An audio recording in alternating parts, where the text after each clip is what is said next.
Siri, I need a great speaker for our May meeting. How about Scott Friedman?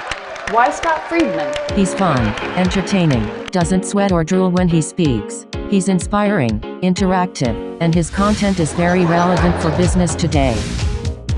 So I recommend that you don't get out of bed in the morning without turning on your GPS. Recalculating. Turn left ahead, and you will have reached your destination. Unless you want to continue being a stupid jerk with a crappy attitude, in which case your destination will be a crappy life. Good luck with that.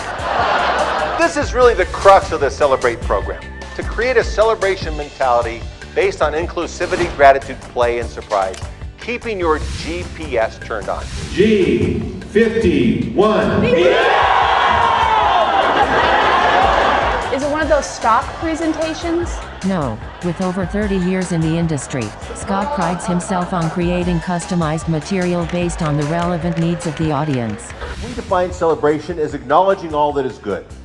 The good work that you do, the people that you do it with, the people that you do it for. It's when your to-do list becomes your done list. It's celebrating the little and the big milestones along the way. You see, celebration in itself is a disruptor, right? It's a way of looking at life. It's a philosophy about life. It's the lens to which we see our world. Play starts with a good sense of humor. How many of you think you have a good sense of humor? That's it? Okay, how many used to have a good sense of humor? How many have never had a sense of humor, but you think there's still hope? Okay, good. If I wanted my dad to lose his sense of humor when I was growing up, all I would have to do is bring home my report card. 7th grade C's and D's. He beats me to the mailbox. Dinner time, pulls out my report card. He says, "Scott, what is this?" I said, "Dad, it's one person's opinion. Do we need to talk about it?" One person's opinion. Yeah, I think we need to talk about it. How come Andy doesn't get C's and D's on his report card? Andy was one of my best friends growing up. I could never quite measure up. I said, "Dad, you can't compare me to Andy. We are so much different." He says, "So are you. How are you so much different?" I said, "Dad, Andy has very bright parents." Two guys haven't seen each other in a long time. How do they respond? Like giant Pez dispensers. Honey, who's that guy? That's Frank. You remember Frank?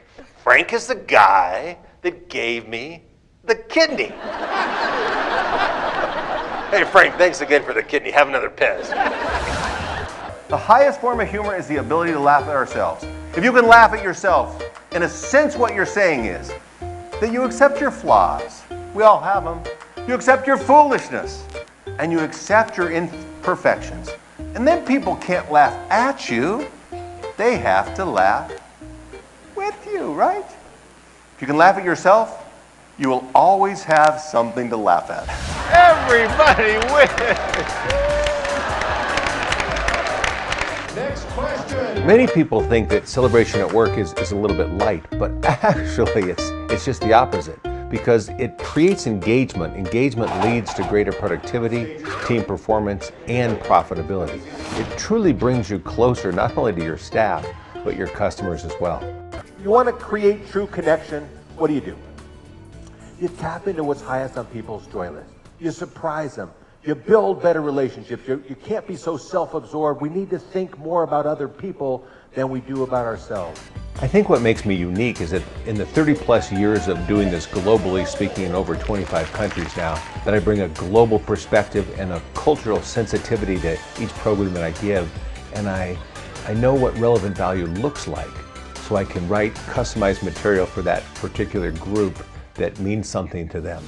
Siri, is he a decent human being? I think your mother would like him. He has won the Cavett Award, the National Speakers Association's highest honor. the RISE Award from Meeting Professional International for Global Leadership. And he is the co-founder of Together We Can Change the World, a non-profit dedicated to the education and empowerment of less fortunate girls and women in Southeast Asia. And lots of other cool awards. Watch the rest of this preview video and I think you will agree. We can use planned spontaneity when we're trying to determine where our customer is at.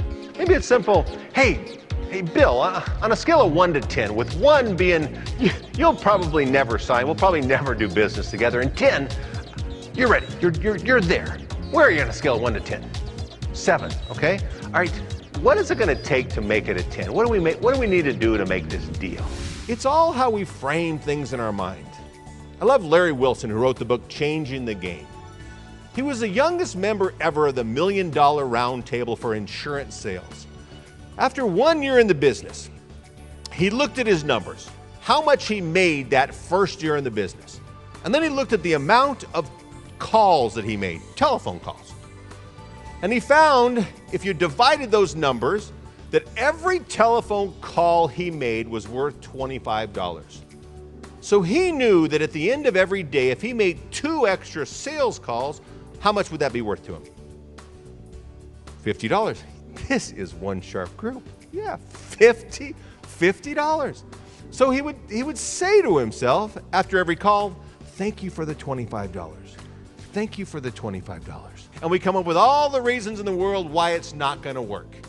And we don't allow ourselves to go after the big things in life because for whatever reason we don't deserve it or we don't think we can have it.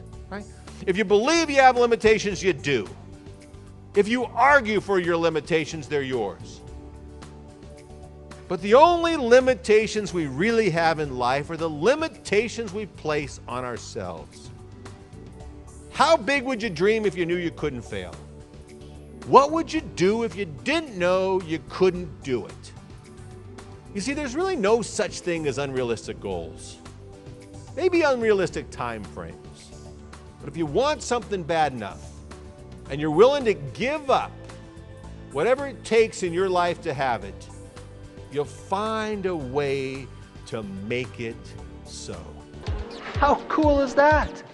Tapping into what I'm most passionate about. Wow. Siri, you're right. Scott is the perfect speaker for our May meeting. Smart lady.